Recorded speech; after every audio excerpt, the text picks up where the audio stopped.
Hello Capricorn, Sun, Moon, Rising, and Venus signs. Kamusta kayo? Sana po ay nasa mabuti kayong kalagayan. Welcome back po sa Star Tarot. Kung bago kayo dito, welcome din kayo. Thank you for your support. I truly appreciate it. God bless you all. Capricorn, paunang mensahe po ninyo ay 10 of Cups. Ayan, so this is happy family. No? Napakaganda. This is happy family. This is domestic bliss. Harmonious relationship, loving relationship, no, masaya, contented, fulfilled, kung ano mga kailangan or mga wants ng ninyo, ng inyong pamilya ay maaaring ina-enjoy ninyo sa ngayon yan. Wala na mga pag-aaway dahil kung meron man kayong mga ganon, disagreement or pag-aaway in the past, ngayon maayos na yan. No, mas mag-expand dito yung mga puso ninyo and you will choose to love. You're going to choose forgiveness, yung gano'n, ano, humility, kaya magiging masaya ang pamilya. Okay? So, what else? We have 3 of Pentacles at makikita mo ang support, no? Ngayon, talagang wala nang bahid ng mga pag-aaway, wala nang bahid ng pag-iinggitan kasi yung mga family members ninyo will be supporting each other na sa ngayon. Makikita mo na ngayon yung suporta, yung tulong nila sa isa't isa, no? Or tulong nila sa inyo, yung ganon. Pwede rin ang sitwasyon na to could be in a work situation. So, maaring meron kayong mga collaboration sa ngayon, maaring meron kayong katulong sa inyong project or sa kung ano man yung task ninyo. So, pwedeng meron ditong pagtutulungan. Kung negosyo ito, pwedeng merong magsososyo dito. May mga business partnerships na pwedeng pasukin ng iba sa inyo. So, good luck sa'yo. Knight of Wands. Ayan. So, may travel, no? Land travel ang ganap ng iba sa inyo rito. That could be related to work, that could be related to a project, that could be related to pasyal, pwede rin naman na related yan to visiting family. It could be anything, no? Pwedeng related ito sa inyong trabaho or career, no?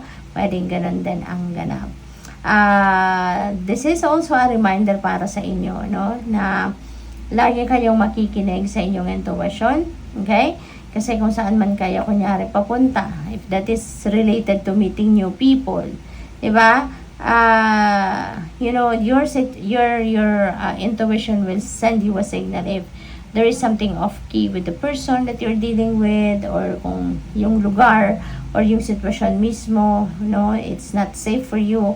Pakinggan niyo yung intuition niyo kasi lagi magsisend ng signal yan sa inyo na it's about time to leave that place, or it's about time na to turn your back, no, sa taong kausap ninyo, something like that. Okay?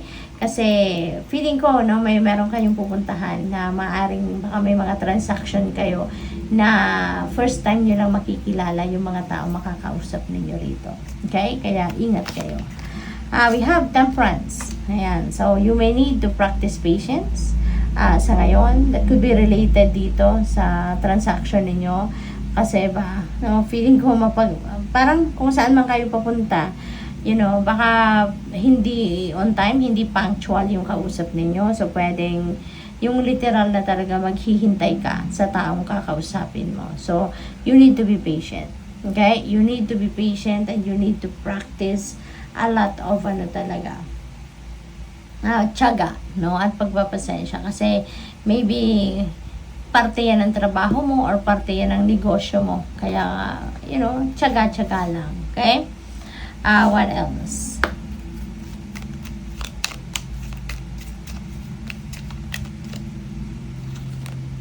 Adventure. Ayan. So, baka yung travel na to doon, then, for some of you, baka related yan sa pasyal, no? And maybe you are heading towards an adventure. Baka may pupuntahan kayong lugar, no? Maaring excited kayo rito kasi you've never been to that place before. So, siguro, naglalakas loob kayo ngayon, diba? Nasubukan, no? Pasyalan, puntahan, kung ano man ang lugar na to.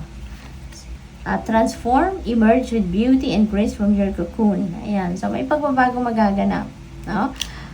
Maaring, personal transformation ang unang-unang mangyayari rito. And eventually, siguro, it will have a a change, no, will have an impact, no, in other areas of life. Kaya pwedeng magbago din or baguhin din ninyo ang iba pang parte ng buhay ninyo rito, no?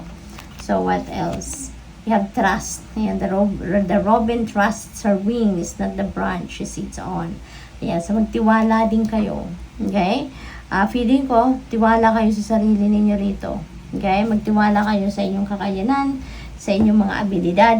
Okay? Magtiwala kayo na kung ano man ang transaction na to na feeling ko related dito sa business or related dito sa career ninyo or sa trabaho ninyo, kung ano man yung utos sa inyo rito, siguro ang iba sa inyo baka empleyado kayo and maybe nasa marketing department kayo, something like that. You're doing business talks, no, with clients. So ang feeling ko rito, no, magtiwala ka lang sa diskarte mo, magtiwala ka sa formula na sinusunod mo when transacting, when doing some kind of transactions. At feeling ko rito, no, makukuha mo kung ano yung goal mo rito, no? Kaya good luck sa'yo. Thank you for watching. Love and light. Namaste.